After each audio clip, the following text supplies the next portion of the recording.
Corona काल में प्रधानमंत्री गरीब कल्याण अन्न योजना का जब हम जिक्र कर रहे थे, संयुक्त राष्ट्र संघ के विश्व खाद्य कार्यक्रम ने तारीफ करते हुए जन कल्याण से जुड़ी योजना का एक बेहतरीन योजनाओं में से बताया है। और ओपी यादव की रिपोर्ट देखते हैं।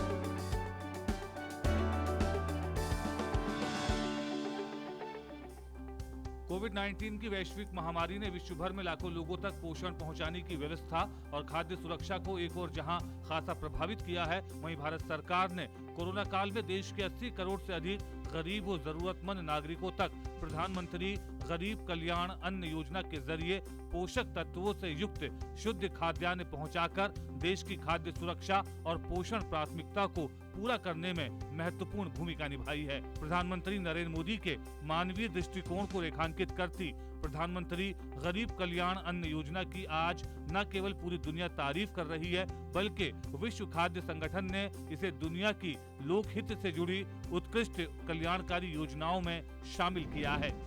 I think India is far ahead in many fronts. That's why I point out the world can learn from India, and India can set an example going forward as well. Number one, by law, you have made a provision in India to have access to food to everyone, and this massive public distribution system, which covers over 800 million people.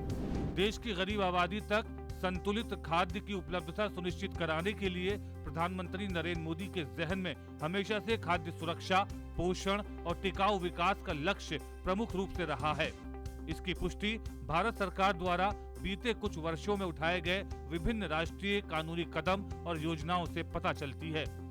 प्रधानमंत्री नरेंद्र मोदी के मानवीय सरोकारों को इंगित करती प्रधानमंत्री गरीब कल्याण से जुड़ी योजनाओं की आज पूरी दुनिया मुरीद हो गई है। In the context of this COVID response, when the people were, staying at home, lost their livelihood and earning opportunities, they were doubling up the supplies and the effective measure to transport and advanced planning.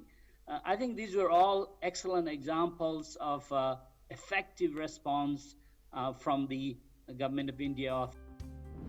Corona की वैश्विक महामारी के दौरान भारत सरकार ने देश के सभी राज्यों तक निर्बाध खाद्यान्न की आपूर्ति सुनिश्चित कराने के लिए सड़क, रेल, जल और हवाई मार्गों के जरिए लगातार काम किया है, जिसकी बदौलत देश का कोई भी नागरिक भूखा नहीं रहा। कोरोना वायरस महामारी को काबू करने के सार्थक प्रयासों के बीच भारत सरकार ने ये सुनिश्चित करने के लिए भी ठोस कदम उठाए हैं कि देश में खाद्य सुरक्षा एवं पोषण सेवा प्रभावित नहीं हो और मजदूर, दिहाड़ी कामगार, महिलाएं, गरीब, वरिष्ठ नागरिक व जरूरतमंदों तक आवश्यक मदद समय रहते पहुंचती रहे। कोरोना काल में एक और जहां दुनिया भर के देशों के सामने गरीब और जरूरतमंद लोगों तक खाद्य और राशन सामग्री पहुंचाना एक चुनौती बना रहा, वहीं दूसरी ओर भारत सरकार ने प्रधानमंत्री गरीब कल्याण अन्न योजना शुरू कर देश के तकरीबन 80 करोड़ से भी अधिक जरूरतमंद लोगों तक खाद्य और राशन सामग्री की डोर स्टेप डिलीवरी करने का महत्वपूर्ण कार्य हुआ।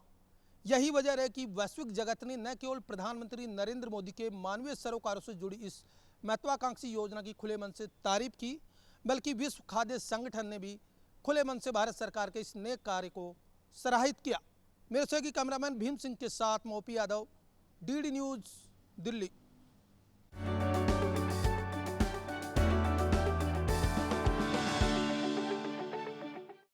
ओपी यादव जो कि एडिटर हैं किसान समाचार के, और इस रिपोर्ट को इन्होंने तैयार की। बहुत धन्यवाद ओपी। जब ज़मीन पर आपने देखा कि ये जो स्कीम है उसको इम्प्लीमेंट किया जा रहा है, क्या कुछ वाकई हम इस सीख सकते हैं? क्योंकि पूरे आपदा को अवसर बनाते हुए न सिर्फ हमने सभी लोगों को one nation one ration card के जरिए जोड़ा, बल्कि लोगों तक तकनीक के माध्यम से खाना भी पहुंचाया, भोजन और अन्न भी पहुंचाया, वो भी बिल्कुल मुफ्त।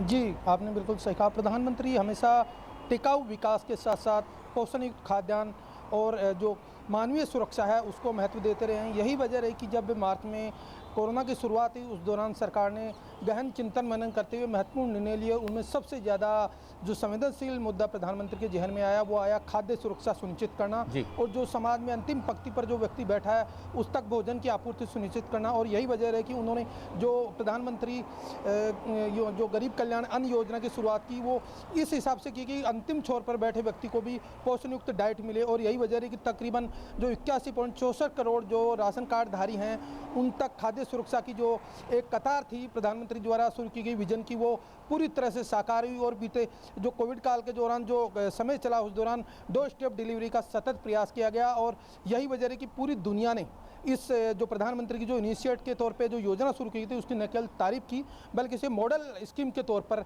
पहचाना और स्वीकृति दी। जी ओपी, लेकिन इसमें इस योजना की खास बात ये रही कि इसमें जो वित्तीय बोझ है वो राज्य सरकारों पे नहीं पड़ा, उनको पैसे नहीं देने पड़े एफसीआई से वो अतिरिक्त खाद्यान्न उठाने के लिए, और इससे सभी लोगों को फायदा भी हुआ।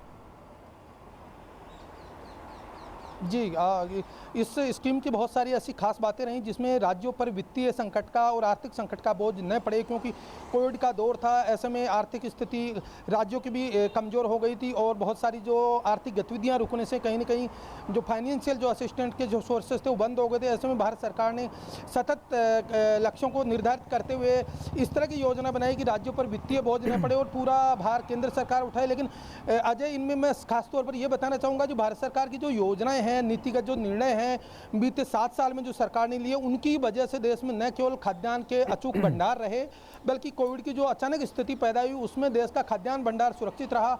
और जो वित्तीय संकट की और जो खाद्यान्न संकट की जो अन्य देशों को दुनिया भर में सामना करना पड़ा वो भारत के सामने नहीं आई, क्योंकि यहाँ पर प्रधानमंत्री के जो विजन में जो नई नई नीतियाँ और योजनाएं जो कृषि और ग्रामीण विकास से चली उन योजनाओं का सतत विकास लक्ष्य उत्पादन और प्रोडक्शन के तौर पर सामने आया। उससे न केवल खाद्यान्न के भंडार सुरक्षित रहे बल्कि अन्य तरह की सुविधाएं जो कोविड में हमें लेनी थी वो पहले से निर्धारित थी।